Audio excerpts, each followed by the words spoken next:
You ask Tiger to solve. This deals with linear equations with one unknown.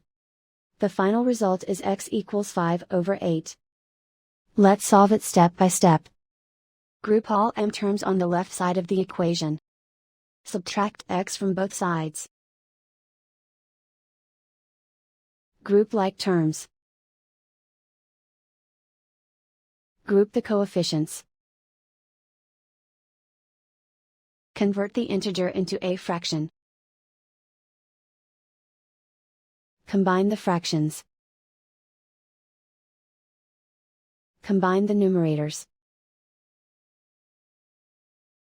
Group like terms. Simplify the arithmetic.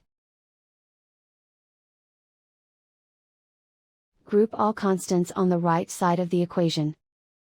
Add 1/6 to both sides. Combine the fractions. Combine the numerators.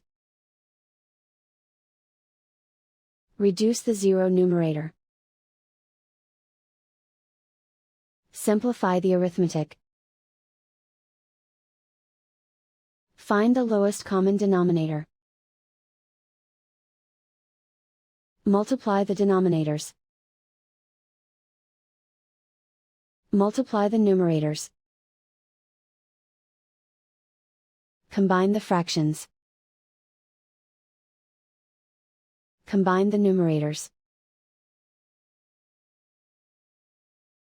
Isolate the m. Multiply both sides by inverse fraction 3/2. Group like terms. Multiply the coefficients. Simplify the fraction. Multiply the fractions. Simplify the arithmetic. And so the final result is x equals 5/8.